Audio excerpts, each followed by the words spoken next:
no quedarse estancado, para cambiarse por dentro, la revolución de mayo.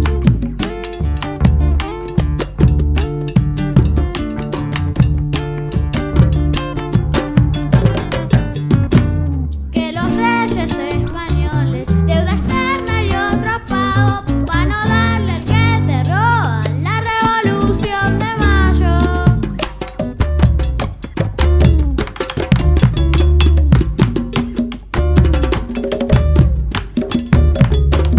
El pueblo quiere saber de qué se trata, hermanos. Esta pregunta nos deja la revolución de mayo. Patria chica, patria grande, yo pongo mi corazón para seguirla buscando a nuestra revolución.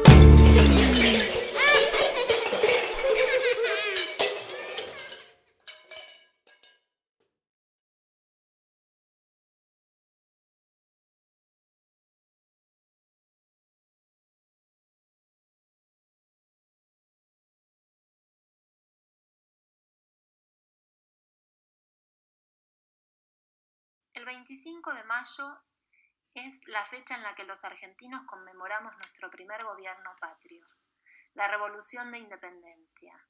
Quisiera detenerme en esta charla en dos momentos de la historia de nuestro país, en la que la Revolución de Mayo significó cosas distintas de las que imaginaron los revolucionarios de 1810 y probablemente quienes hoy estamos conmemorando esta fecha.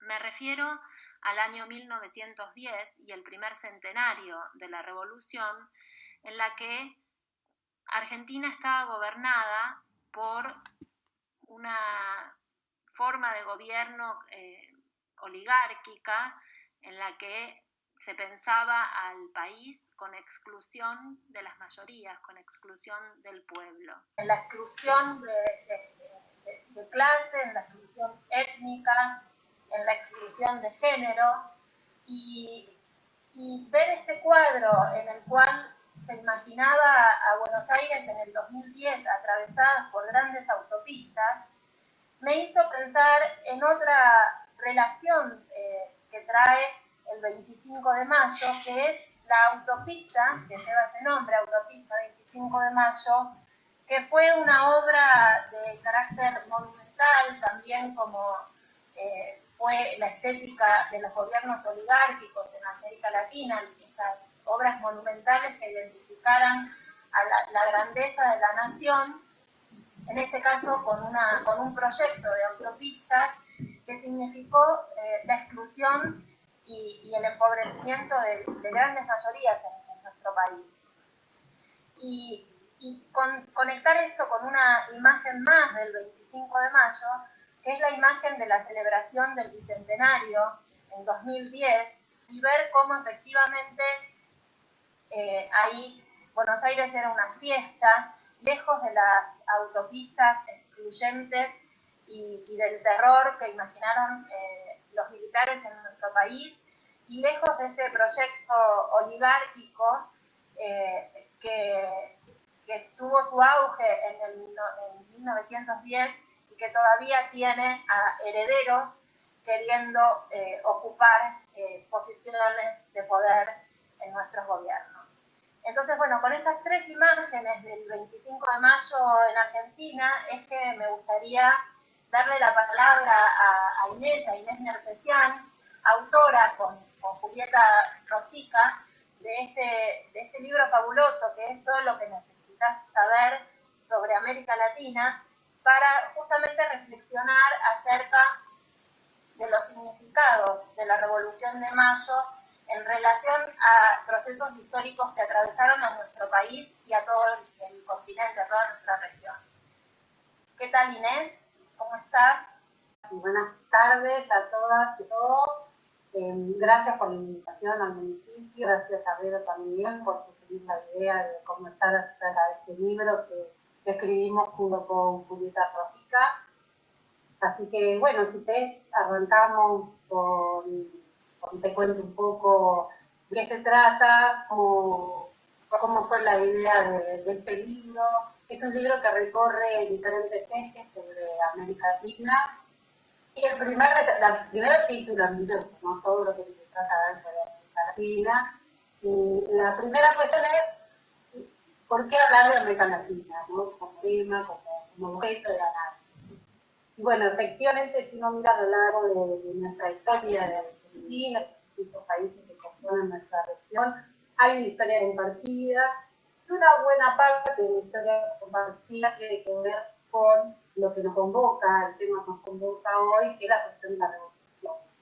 El concepto de revolución es un concepto histórico que ha tenido distintos sentidos o distintas apropiaciones a lo largo de la historia, pero fundamentalmente lo que se invita a pensar el concepto de revolución y aquello que pensaron los revolucionarios en el siglo X tiene que ver con la emancipación, con la idea de construir un poder autónomo respecto de las metrópolis, y esa relación de América Latina, que todavía no era América Latina, tal como la conocemos, pero esa relación de dependencia o esa visión de los países que en ese momento eran territorios, que estaban empezando a pensarse como nación, como distintas naciones y como la patria grande, como decíamos recién, tiene desde el origen esta relación de tensión con las grandes potencias del mundo y esta relación de dependencia que nos ha aunado a lo largo de la historia.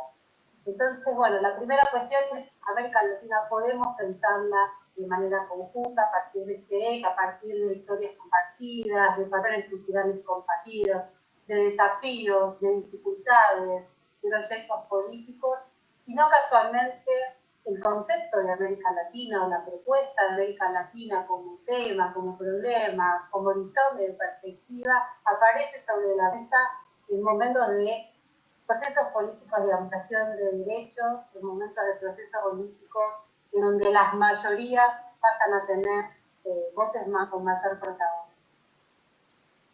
Inés, después de las revoluciones de independencia de principios del siglo XIX, ¿qué otras revoluciones atravesaron con estos imaginarios que vos mencionás de ampliación de derechos en nuestra región? Bueno, decíamos recién, tenemos las revoluciones de independencia y después hubo grandes revoluciones, ¿no? Algunas revoluciones políticas y las que nos vamos a centrar son las revoluciones sociales, que son las más conocidas. La Revolución de México en 1910, que no casualmente ocurre al primer centenario de la propia Revolución Mexicana, una revolución empujada en primer lugar por sectores medios, pero motorizada luego por los campesinos del sur y del norte, con componentes muy heterogéneos, en un país muy heterogéneo también en términos de geografía y demás, pero que repone, como lo vemos ahí en las imágenes, un problema central que va a ser de América Latina, que tiene que ver la cuestión de la tierra, la reforma agraria, como una de las grandes. La otra gran revolución del siglo XX es la revolución boliviana, quizá menos conocida, pero una revolución donde también se dio por tierra ese régimen político al cual hacía mención antes, el régimen de la dominación oligárquica, y que propone pensar la cuestión, incluso la cuestión nacional también en Bolivia, de la mano del movimiento obrero, donde el campesinado, el movimiento indígena no va a tener un lugar protagonista, como sí vemos muchos años después con el gobierno de Evo Morales y demás, donde hay una redefinición también del concepto de revolución, que si queremos lo vemos más adelante. La tercera revolución, que es la quizá más conocida por todos y todas, es la revolución cubana, que a diferencia de las otras revoluciones va a tener un contenido socialista. La revolución que implicó dar por tierra ese histórico imperialismo que tenía la isla, que ha sido emblema de lo que se llamaron las economías de clave, ¿no? La famosa United Fruit y la compañía bananera, de ahí también esa historia, y esa carga peyorativa del concepto de las repúblicas bananeras viene de ahí, ¿no? Los enclaves imperialistas y la revolución cubana, ahí nomás pegadito a los Estados Unidos, va a ser un parteaguas en la historia de la región, porque trae la idea de la posibilidad de la revolución socialista como horizonte, como perspectiva. Ahí vimos en las imágenes que elegimos para ilustrar esta conversación también la participación de las mujeres en estos procesos revolucionarios, tanto en México como en Bolivia, y también ahora en esta imagen vemos las mujeres en Cuba participando en los procesos revolucionarios. Inés, hay otros procesos en América Latina que atravesaron y marcaron una huella profunda en algunos de nuestros países, que en general suele provocar cierta tensión con la idea de revolución, que son los populismos latinoamericanos. ¿Querés contarnos un poquito acerca de cuál es la idea de la revolución en el marco de los populismos? Bueno, hay una cuestión interesante que me quedó pendiente, y a propósito de tu pregunta quisiera retomar. La idea de la revolución, tanto en 1810 como en el centenario, como en las revoluciones del siglo XX, trae de la mano otro concepto, varios conceptos, pero otro concepto que es el orden, ¿no? ¿Cuál será el orden político que se va a construir después del proceso revolucionario? Y esa es una discusión que va a estar tanto en 1810, cuando ocurren las revoluciones, y cuál va a ser el tipo de orden político, y esa discusión se va a saldar de manera desfavorable, por decirlo de alguna manera, con los primeros estados nacientes, que son aquellos estados oligárquicos que decíamos recién, donde se escribían las mayorías, y que van a tener favorablemente para la historia latinoamericana un momento de quiebre sobre regímenes sucesos que va a ser mediante salidas reformistas o mediante salidas revolucionarias. Entonces, la idea de la revolución y sus múltiples sentidos y acepciones que tuvo por las condiciones sociohistóricas, por supuesto, está anulada también a la idea de la construcción de qué tipo de orden, qué tipo de democracia social, qué tipo de democracia política estamos pensando. Y esta discusión se dio, como decimos recién, para los revolucionarios del 1810 y para las revoluciones del siglo XX, ¿no? Tanto en México como en Brasil, como en Bolivia, como en Cuba. La discusión respecto de, bueno, ganamos, se fue Batista, ¿cuál va a ser el orden que vamos a establecer en Cuba de acá en adelante? ¿No? Y hay un conjunto de debates bien interesantes, lo mismo para el caso. ¿Qué pasa con los populismos? Los populismos ha sido, bueno, este concepto muy bastardeado por buena parte de la historiografía, bastardeado también por muchos medios de comunicación, un concepto esquivo para muchos, muy flexible porque se aplica para un conjunto de procesos. ¿Y qué hablamos cuando hablamos de populismo? Estamos pensando en tres experiencias clásicas: la experiencia de Lázaro Cárdenas en México, Getúlio Vargas en Brasil y Juan Domingo Perón en Argentina. Son tres experiencias en donde el concepto de revolución no está relacionado con el populismo, ¿sí? El populismo en sí mismo no es un proyecto político que enarbole la demanda de la revolución como tal, ¿sí? Sin embargo, uno puede preguntarse, algunas medidas fueron revolucionarias. De hecho, si miramos, por ejemplo, en el caso de Cárdenas, la forma más radical ocurre durante la experiencia populista de Lázaro Cárdenas. Se hace una distribución de tierras en términos por ejidos, lo que se llama para tierras comunales, y es un proceso de avance que termina de dar por tierra, coronar ese ciclo revolucionario que había empezado en 1910.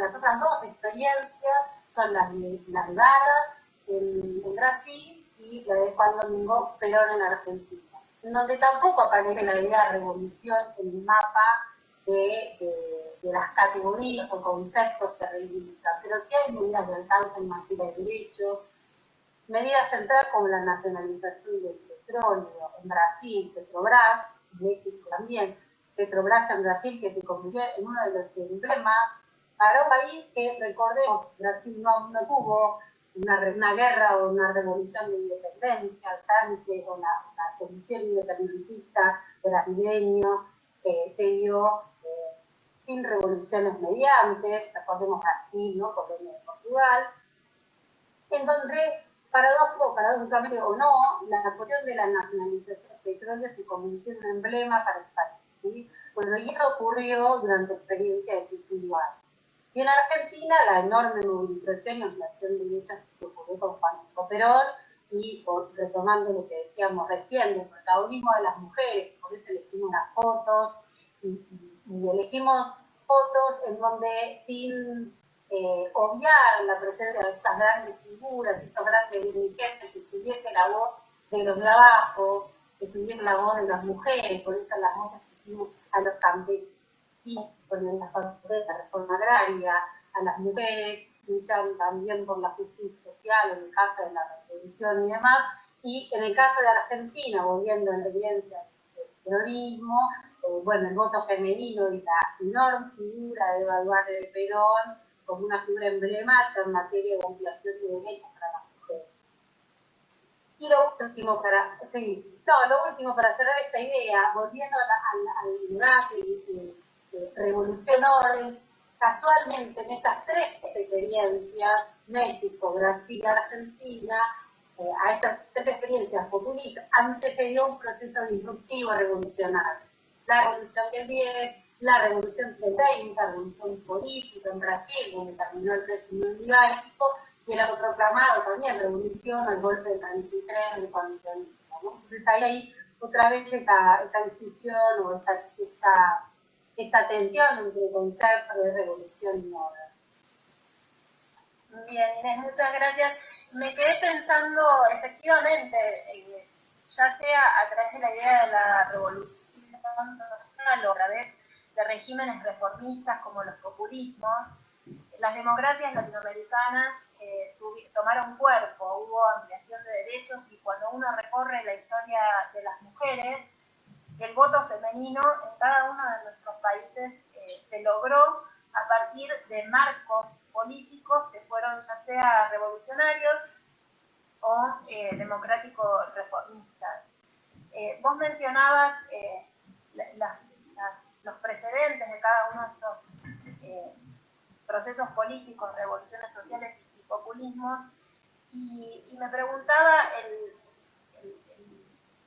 la incidencia que tuvieron las Fuerzas Armadas en la construcción de orden, cómo se tensiona la idea de revolución, cuando son las Fuerzas Armadas, el brazo armado del Estado, las que toman la parte por el todo, es decir, que dejan de ser la institución que lleva por tarea el ejercicio del monopolio de la violencia física y asume el poder del Estado en su conjunto. Esto fue lo que sucedió en los años 60, en los años 70, cuando las dictaduras institucionales de las Fuerzas Armadas conculcaron gravemente los derechos civiles, políticos, sociales de los ciudadanos y las ciudadanas latinoamericanas.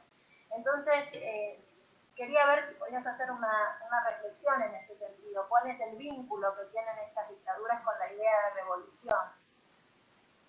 Sí, es interesante. Nosotros decíamos recién, bueno, el concepto de revolución ha sido apropiado o ha sido tomado bajo distintos marcos. Y es interesante porque hay un momento crucial en la historia argentina y latinoamericana, que son los años 60 y 70, donde el concepto de revolución tenía, por decirlo de manera muy coloquial, tenía buena prensa. Y en ese sentido llama la atención cómo las dictaduras que llamamos institucionales del Cono Sur, recordemos, hubo dictaduras en Argentina, Chile, Uruguay, Brasil, Bolivia, tuvieron rasgos similares en donde el ejercicio del poder eran las Fuerzas Armadas quienes ocupaban el poder del Estado. Las Fuerzas Armadas entonces recuperan el concepto de revolución con un sentido conservador. Y ahí hay una paradoja interesante, porque la revolución, si uno piensa en términos generales, está asociada más que a un sentido conservador, un sentido progresista, ¿no? de progreso, de avance hacia un modelo en líneas generales más igualitario. Bueno, las dictaduras en los años 60 y 70 apelaron el concepto, utilizaron el concepto, recordemos, en Argentina, la Revolución Libertadora en los 50, la Revolución Argentina, ¿no? y mismo podemos encontrar en las declaraciones de los generales, tanto de Chile, de Brasil, incluso de Uruguay, cómo aparece el concepto de revolución, esta idea de que los militares estaban llevando adelante un cambio, ¿no? Un cambio que iba a permanecer en el tiempo, por supuesto con un sentido conservador. Y claro, si nosotros recordamos, hablábamos recién de la Revolución Cubana, imaginemos que mueve y descalibra todo lo que ocurre en América Latina, ¿no? Quizás pasan los años y nuestras generaciones estamos acostumbrados, mi generación que es más joven, estamos acostumbrados vivimos ya con la revolución. Pero cuando estalla la revolución en una isla que nadie imaginaba que iba a pasar, sorprende a mucho. Una revolución que encima desafía todos los estándares, una revolución que dice no voy a hacer una revolución, vamos a avanzar en una etapa socialista en la revolución, rompe los vínculos con los Estados Unidos. Bueno, genera un cimbronazo en donde, recordemos, años 60, la juventud, las universidades, los movimientos sociales, todo el compromiso social militante que tenían en esos años 60 y donde parecía que era posible. Esa es lo que trae la Revolución Cubana, ¿no? La idea de que la revolución es posible en América Latina, es posible ganarle al imperialismo, es posible tener una patria mucho más junta, mucho más igualitaria, ¿no? De la mano de ahí es que, bueno, en los años 60 el concepto parecía que tenía buena prensa, como decíamos, los militares retoman eso, pero con un sentido conservador. Y realmente, si uno mira a lo largo de la historia, efectivamente generaron cambios en la dictadura, generaron cambios trascendentales. Para no mirar a nuestros vecinos del cono sur mirando solamente a Argentina, ¿no? Parteaguas en la historia social, económica, ocurre en la dictadura de 1976, ¿sí? Donde se cambia el patrón de acumulación hacia un modelo de acumulación basado en la valorización financiera, cuyos estragos se van a profundizar en la década de los 90 con el neoliberalismo, ¿no? Entonces, cuando los militares hablaban de revolución, bueno, usaron porque estaba de moda el concepto, ellos sabían muy bien qué era lo que hacían. Efectivamente, lo que venía era cambiar el patrón, primero el patrón económico, y segundo el patrón ideológico, político, social, de romper los vínculos sociales que existían en el conjunto de la sociedad.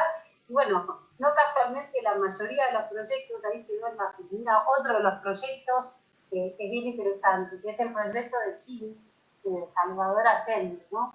Salvador Allende es aquella, la experiencia de la Unidad Popular, es la experiencia donde la revolución se realizó por la vía pacífica, ¿no? Que fue también, así como decíamos Cuba fue un gran parteaguas, también lo de Chile, porque Chile parecía demostrar, pues el golpe sangriento chileno interrumpió el proyecto político, que me parecía demostrar que era posible hacer esta revolución por la vía pacífica, o la revolución con empanadas y vino tinto, como también la llamaron.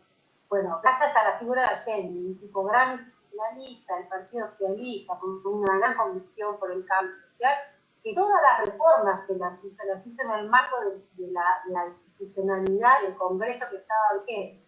No hubo ahí esta idea de la revolución rápida o con la revolución en armas, no ocurrió. En caso de esta experiencia Chile, que te permite pensar otro sentido de la revolución con otros medios. Pensemos entonces que estas ideas revolucionarias, este conjunto de ideas libertarias que tenían desde los sectores subalternos hasta los proyectos políticos en el poder, como el de Salvador Allende, y otros tantos menos conocidos, que a mí siempre me gusta, perdón si estoy hablando mucho, otras experiencias revolucionarias o reformistas que tienen que ver con hablabas de los militares. No toda la historia militar latinoamericana ha sido conservadora y liberal. Hay una historia también de militares nacionalistas, por eso también podemos entender más tarde la figura de Hugo Chávez, si no, no la entendemos, ¿no? Velasco Alvarado en Perú, también militar, reformista, revolucionario, depende de qué parte de la biblioteca quieras elegir. Bueno, llevó adelante políticas de transformación radicales, como la reforma agraria, en Bolivia también, experiencias militares nacionalistas. En Brasil, en los años 60, antes del golpe de Estado, João Goulart, que no es un militar, un político, la única experiencia es que habían ocupado el poder y que había llegado o intentado llevar adelante el proceso de transformación y fueron interrumpidas por golpes de Estado. Muchas gracias, Inés. Me quedaba pensando en esto que decís de la revolución como proyecto de construcción de un orden alternativo al statu quo.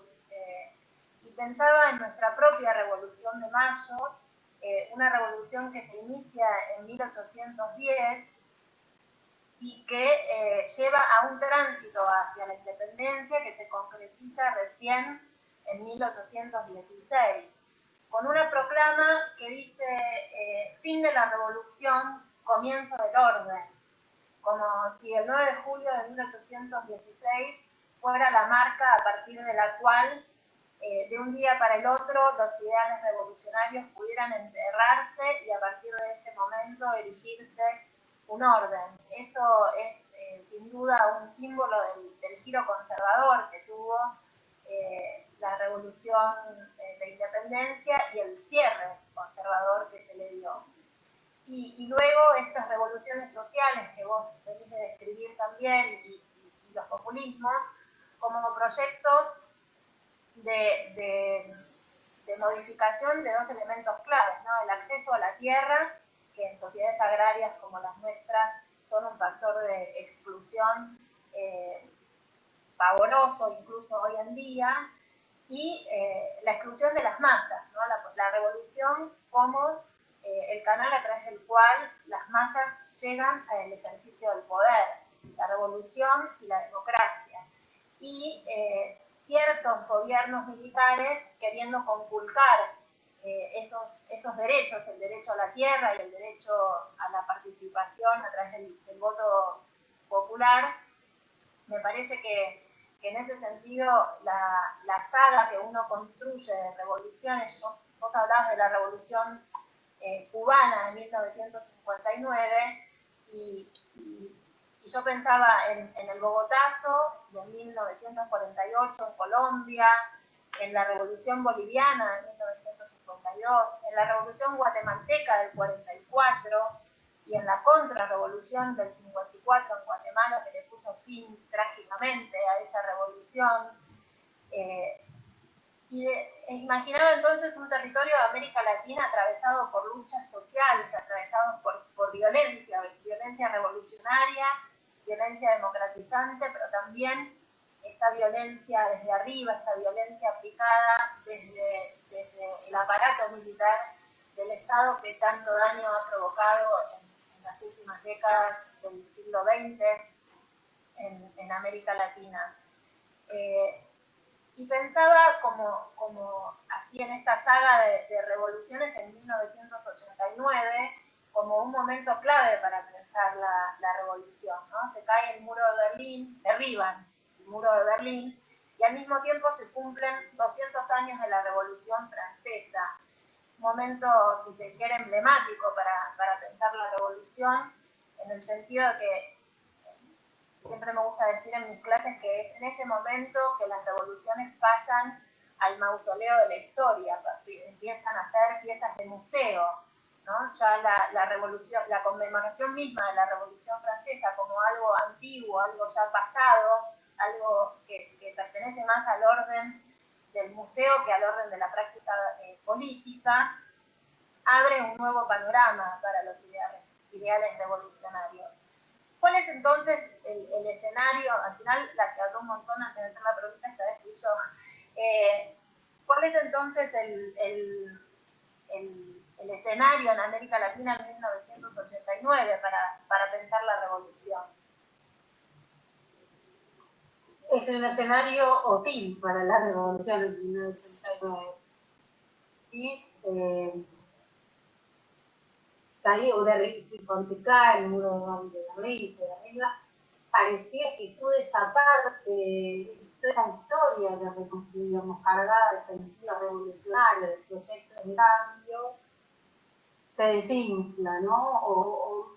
No sé si se desinfla el término, como decías vos, va el mausoleo de la historia, ¿no? Todo se comienza a pensarse en términos de democracia política, las necesidades para las sociedades latinoamericanas de construir una democracia política más que hacer la revolución. Y de la mano de autocríticas que pudieron haber sido válidas respecto de los procesos históricos, vino esta mirada donde se reponía, donde lo único que parecía escolar era la contienda política, democracia que me parecía el avance del poder, el voto popular. Y quizás quedó también una integración de actores en muchos parte del proceso sociohistórico, también con la democracia social, de igualdad social. Entonces, junto con la cuestión de la religión que pasa en la de la historia, la democracia social no se pasa por la historia, pero queda en un rinconcito de nuestra biblioteca. Y eso va a ser muy caro para las sociedades latinoamericanas. Eso se va a ver con mayor vigor en la década de los 90, cuando llega el consenso de Washington como paradigma, y donde los actores locales que toman ese modelo, que toman ese programa, los hacedores de la política local, los tecnócratas de Argentina y de los distintos países de la región, toman las banderas, ese paradigma liberal, que como decíamos recién, ¿no? Se inicia con las dictaduras militares. Quizás la excepción es el caso de Brasil, que no lo mencionamos antes por cuestiones de tiempo, ¿no? La dictadura brasileña tuvo un formato desarrollista por múltiples factores. De todas maneras, Brasil llega también al neoliberalismo quizá un poco después, pero va a llegar lo mismo, ¿no? Entonces, guardar la revolución como idea, como propósito, como paradigma, como horizonte, fue muy costoso para la historia latinoamericana, porque de la mano de eso vino también abandonar la preocupación por la democracia social. Porque ¿cuál es la idea de la revolución social? Es pensar, construir un orden más justo. Este es el último objetivo de las revoluciones sociales. Después podemos ver de qué color y cuáles son los matices, pero el horizonte de la revolución social es llegar a hacer un cambio a mayor igualdad. Al abandonarse ese horizonte, abandonó también esta idea de la democracia social, que fue muy caro, como decíamos recién, muy caro para la sociedad latinoamericana. Bueno, hay que reconocer también que en eso las dictaduras fueron eficaces en materia de represión, silenciamiento de los distintos actores, ni hablar en Argentina, 30.000 desaparecidos, ¿no? Bueno, todo eso generó las condiciones para el modelo social, político, económico de hegemonía neoliberal, que en algunos países se generó una raigambre muy capilar, ¿no? Empezando en el caso de Chile, no me quiero adelantar mucho más en el tiempo. En otros, al menos ese modelo neoliberal supo encontrarse ciertas tensiones para que el modelo, por lo menos, aun cuando se ha reinstalado en los distintos países, hubiese resabios de lucha, de disputa un poco más potentes. Sí, yo pensaba en esta idea de abandonar el ideal de la democracia social y enterrar la revolución o resignar la revolución como práctica política. Pensaba cómo esto aparecía en los 90 y la idea de consenso de Washington creo que un poco ilustra esta noción de linealidad del tiempo, de la historia, de voz única en la historia. La revolución es siempre una noción que implica conflicto, que implica disputa por el poder. Y la idea del consenso que levantaron estas democracias neoliberales es una idea de consenso al cual se llega sin atravesar la fase de disenso. Es un consenso automático, diríamos. Entonces, realmente ahí no caben las luchas sociales, las luchas emancipatorias. Moviéndonos un poquito después de este escenario tan terrible que fue para América Latina el neoliberalismo de los 90, pregunta, ¿cómo ves la idea de la revolución en el siglo XXI? Bueno, sí, ahí como decía recién, llegamos al siglo XXI. Llegamos después de que el modelo neoliberal hizo estragos en la región con niveles de desigualdad, de pobreza, indigencia, extrema pobreza, bueno, descomunales, donde varios regímenes políticos implosionaron, los sistemas políticos. Argentina implosionó en 2001, ocurrió otro tanto en Venezuela, ¿no? Ese pacto largo que había ocurrido desde los años 50, entra en crisis, hacia fines de la década de los 90, el principio de los 2000, el consenso neoliberal se empieza a resquebrajar, no de todo, ¿no? Que eso es algo que hay que seguir pensando y discutiendo. Se resquebraja porque se resquebrajan los números. Si miramos cualquier indicador de la CEPAL, esos datos, esos números que ofrecen las estadísticas son personas, ¿no? Personas víctimas de una profunda desigualdad y una teoría del derrame que nunca derramó y nunca va a derramar, porque es un concepto falaz y erróneo de origen como concepto.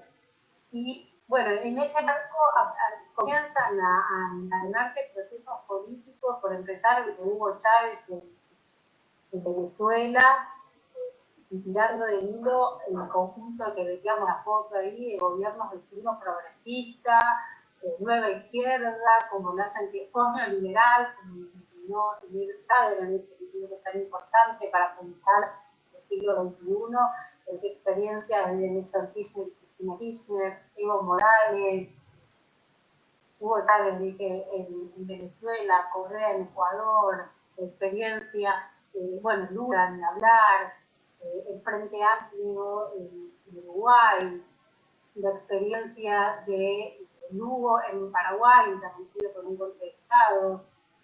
Bueno, ahí tenemos un momento histórico para que construimos la larguísima historia latinoamericana.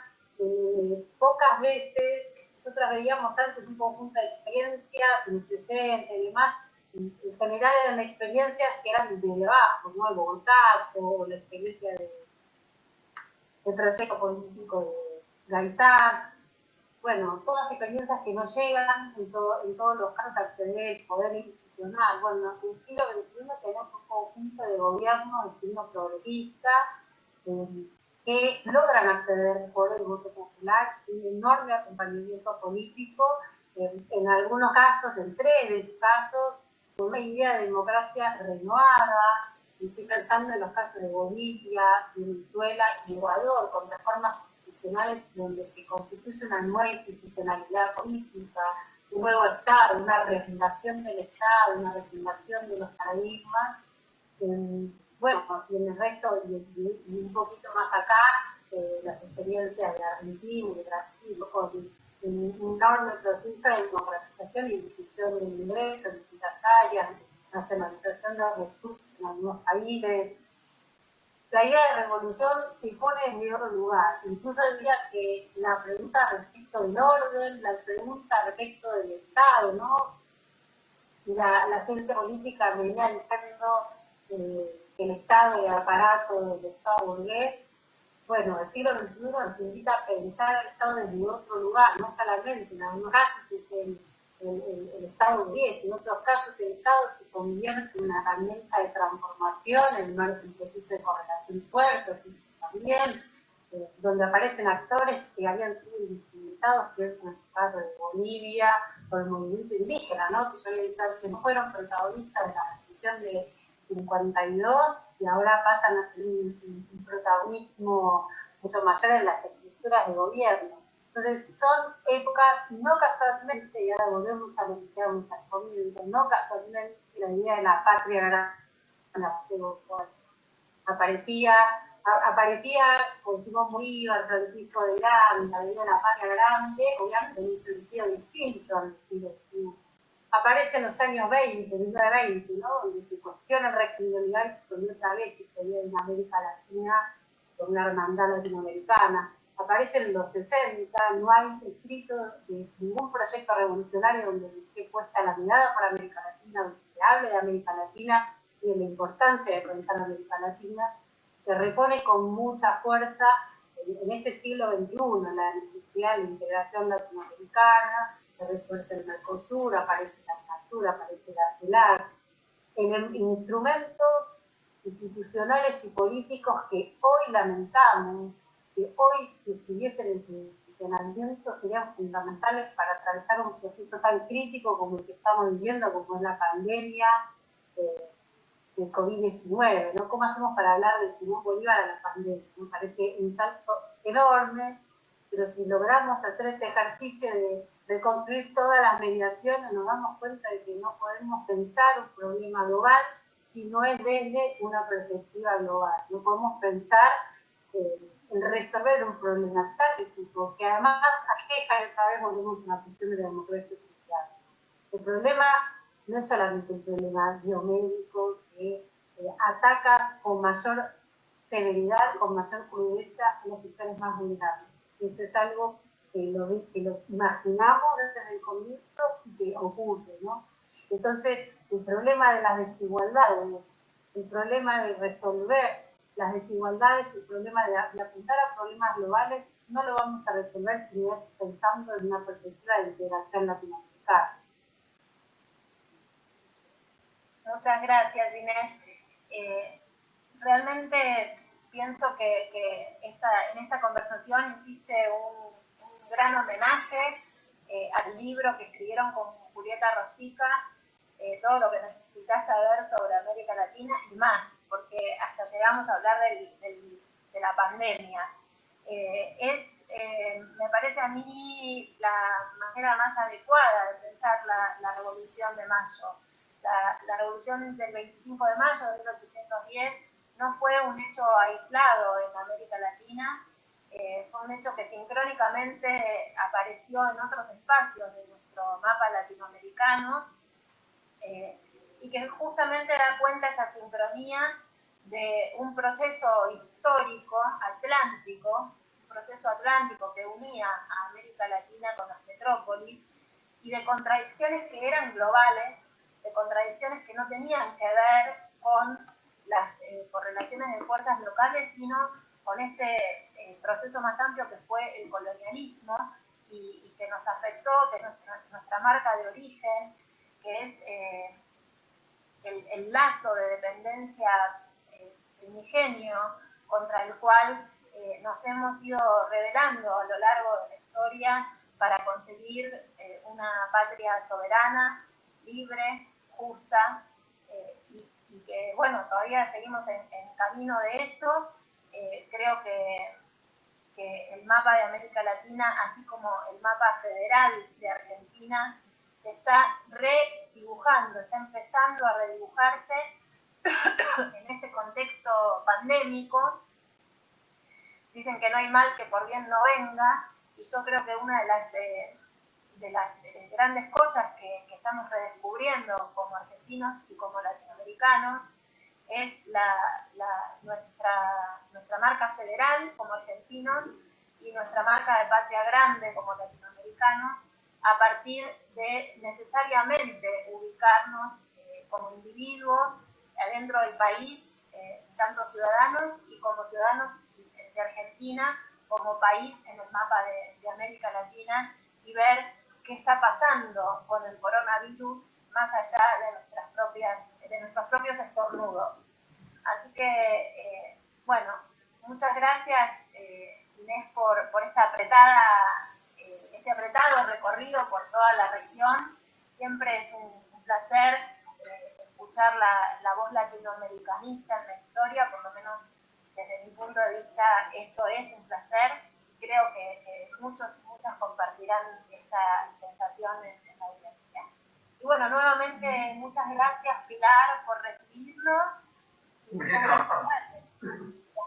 No, la verdad sí, yo siempre es un momento muy grato y muy intelectual, pero intelectual en un sentido no de abstracción y de posibilidad para poder comprenderlo, sino todo lo contrario. siempre, tanto vos, Pedro, como vos, Sigue, hablan con un lenguaje tan llano y tan sencillo que es muy asequible y muy fácil comprender los procesos y la complejidad que tienen, pero siempre que las escucho me voy con esa sensación. Estimo que para quienes nos están escuchando también están pudiendo comprenderlo con esta facilidad.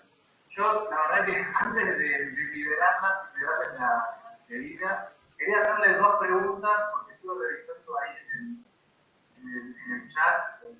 De hecho, si alguno más quiere agregar alguna otra pregunta, bienvenido sea. Pero primero quería pedirte, Emine, si podés extenderte un poco acerca de esto que has mencionado brevemente de la historia de los militares nacionalistas en la región, porque la verdad que siempre, por lo menos por nuestra historia argentina, ha quedado la imagen de que solo existen militares liberales, conservadores, sobre todo cuando ha sido la última dictadura cívico-militar. Y a vos, Vero, perdón, te quería preguntar en esta perspectiva histórica acerca de la violencia política en la región, pero en la actualidad. ¿Sí? ¿Qué reflexión podés darnos acerca de la violencia política en la actualidad? Así que yo siempre, la verdad que odio esa idea de la grieta. Siempre que le pregunto a alguien, nadie me puede decir a qué se refiere con la grieta, porque quizá para nosotros es algo normal la discusión, la reflexión y el debate. Y en todo caso, la verdadera grieta es la grieta que hay entre los ricos y los pobres, entre la desigualdad que cada vez se acrecienta más. Pero hablar de crispación como si fuera algo que es ajeno a nuestra historia, no me parece cierto ni adecuado. Por eso te quería preguntar acerca de la violencia política, un poco ya anticipo por cuando hacer la respuesta, pero bueno, te he planteado esas dos preguntas. Así que, bien, si querés comenzar vos.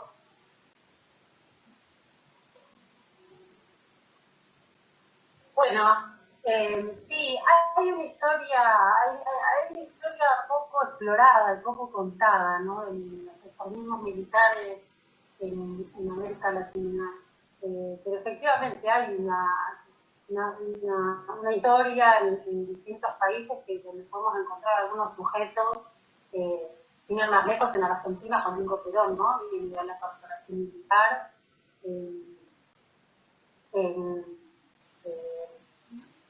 En Perú, Blasco Alvarado, militar nacionalista que gobierna hasta el 62, a partir del 68, que lleva adelante las políticas más radicales peruanas, que fue la reforma agraria, ¿no? Que para muchos fue el fin de ese régimen, la nacionalización de las minas. Hay un proceso de democratización de los medios de comunicación, una especie de ley de medios que también se lleva adelante en esos años.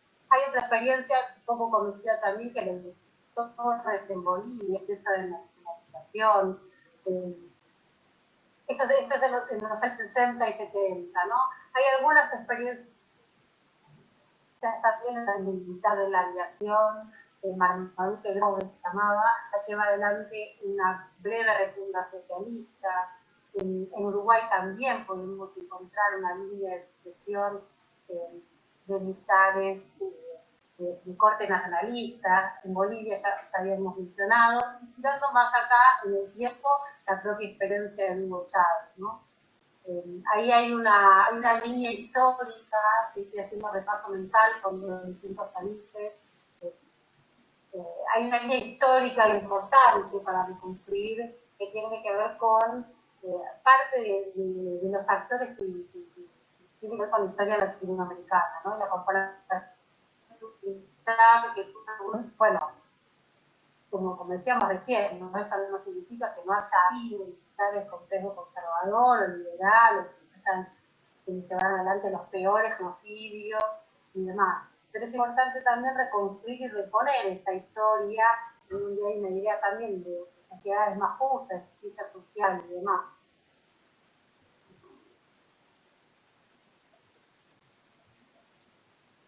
Perfecto, sí, bien. Y ahora, Vero, ¿estás por ahí? Que no te Estoy por acá.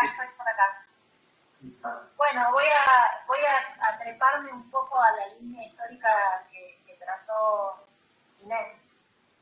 Cuando hablamos de violencia política en América Latina, a mí me gusta referirme a la década del 50, que es una década en la cual quedaron ocultos por la prensa, como decía Inés antes, que tuvo la década del 20 y la década del 60, la historización de América Latina. Y los años 50 nos muestran una década de mucha violencia. Yo señalaba como inicio simbólico de esa década del 50, el Bogotazo, en 1948, el asesinato de Gaitán, que era un líder político popular, y el levantamiento popular que significó su asesinato. Después de 1948 tenemos el proceso violento, sin duda, que fue la revolución boliviana. Toda revolución conlleva niveles de violencia mayores o menores, pero la violencia es inherente a estos procesos revolucionarios. En 1954 tenemos la contrarrevolución en Guatemala. De la mano de Estados Unidos, sectores de la oligarquía guatemalteca le pusieron fin a un proceso revolucionario nacionalista pro-reforma agraria que se había iniciado en el 44 en un país como Guatemala, que fue el primer país en donde se radicó la United Fruit Company, que, como decía Inés, es el ícono de las economías de enclave, de la dependencia económica de América Latina. En 1954 asume también Stroessner en Paraguay, iniciando una dictadura que duró 35 años. Y en 1954 también se suicida Vargas, un líder popular que deja una carta que finaliza diciendo: me voy de la vida para entrar en la historia. Y con ese documento entonces señala un elemento que para los sociólogos es bastante conocido, que es que el suicidio no es solamente un acto individual, sino que también es un hecho social. Y este hecho social, como el suicidio, es un acto de violencia extrema, el atentado contra el propio cuerpo. En la medida en que eso es un acto político, entonces el suicidio ingresa al catálogo de acciones de violencia política. Y fíjense que entonces en esta saga de violencias que acabo de denunciar, todavía no mencioné a la Revolución Cubana, que, como dijo Inés, fue el momento en el cual se asocia la idea de revolución a un imaginario de izquierda. Hasta ese momento en América Latina, la revolución social tenía un sentido democrático y nacionalista. Y es recién con la Revolución Cubana que empieza a pensarse la idea de revolución en relación a un ideario socialista. Y es contra eso que dicen levantarse las dictaduras de los años 60 y 70, cuando en rigor no se están levantando contra ese imaginario socialista, sino que se están levantando contra cualquier forma de participación popular, contra cualquier forma de ampliación de derechos, contra cualquier forma de ampliación de la democracia. Y esa es la grieta. La grieta es la que separa a aquellos grupos sociales y políticos que bregan por la igualdad latinoamericana, por la hermandad latinoamericana y por la libertad latinoamericana, que en nombre de la libertad conculcan derechos para eternizar privilegios de algunos, para profundizar las desigualdades sociales y beneficiarse de esas desigualdades. Y esto hoy lo vemos de manera taxativa. En el mapa de América Latina hubo varios registros de violencia ejercida desde el Estado, represión de muchos movimientos que se levantaron en pos de sus propios derechos. Incluso con el coronavirus vemos que no todos los países están atravesando la misma situación. Entonces, cuando hablamos de violencia política, no estamos hablando solamente de la violencia física, también estamos hablando de la violencia simbólica, de lo que significa no tomar medidas de cuidado frente a la pandemia y dejar a estos cuerpos vulnerabilizados frente a sus propios destinos en países como Brasil, que no toman ninguna medida que permita proteger a esos cuerpos de la enfermedad, ni hablar de proteger a esos cuerpos en términos sociales, y no solamente en términos biomédicos como señalaba Inés. Y la otra expresión de la violencia simbólica que sin duda afirma la grieta es la violencia judicial. Sabemos que el Estado se construye a partir del ejercicio monopólico de la violencia. Todo Estado, para ser un Estado moderno, tiene que ejercer el monopolio sobre los dispositivos de violencia. La violencia física está en manos de las Fuerzas Armadas, que como decía antes, es un brazo del Estado, y la violencia simbólica está en manos del derecho. Cuando en una audiencia de abogados digo que el derecho es la institución de violencia simbólica por excelencia monopólica del Estado, algunos se enojan porque no quieren considerarse practicantes de la violencia, pero en efecto la ley, el derecho con mayúscula, es la palabra monopólica del Estado. Solamente tiene valor de ley aquello que el Estado legisla como tal. Y que entonces muchas de las incidencias políticas hoy se estén dirimiendo en el plano judicial, y que ese poder judicial tenga esferas cada vez más aberrantes de autonomía respecto de los otros poderes, también es un ejercicio de agrietamiento de nuestras sociedades. También es tomar la parte por el todo. Entonces ahí tenemos los múltiples episodios de lo que hoy conocemos con la palabra en inglés lawfare, que son en definitiva estos golpes de Estado llevados de guante blanco o golpes institucionales, como también se los ha llamado, que han llevado a el derrocamiento de gobiernos electos por el voto popular. El caso más reciente y quizás más grave es el de Bolivia, ¿no? Me parece que hay una parte de la grieta que se explica por la intolerancia de algunos y de algunas a permitir que de la democracia gocen no solamente los privilegiados, sino también los sectores más vulnerables, que en América Latina son grupos discriminados por clase, por género y por etnia, como decía antes, ¿no? Los indígenas, los afrodescendientes fueron el factor determinante de estas violencias extremas que vemos en Bolivia contra un gobierno de origen indígena como el de Evo Morales, y en Brasil, donde una de las marcas más espeluznantes que definieron la reacción conservadora fueron la poca tolerancia de los sectores más acomodados de encontrarse de igual a igual en las universidades con afrodescendientes. El hecho de tener un afrodescendiente en la universidad fue un elemento que desquició a las clases dominantes brasileñas. Ese uno entre tantos, ¿no? Estoy señalando quizás elementos que son parciales, pero que ayudan a comprender por qué esa violencia tan virulenta de parte de los sectores que son minoritarios, pero que tienen muchísimo poder en América Latina. Bueno, espero con esto haber respondido, aunque sea en parte, lo que preguntabas, Ale. Sí, Vero, desde luego, con creces. Y bueno, Ine también. Así que solo volver a agradecerles por haber participado en esta iniciativa. Sí, Vero, ya te veíamos como en columnas. Bueno, darles las gracias y saludarlas a la espera de que pronto podamos vernos personalmente. Y bueno, muchas gracias, un beso grande. Bueno, chao, gracias. Chao, Inés.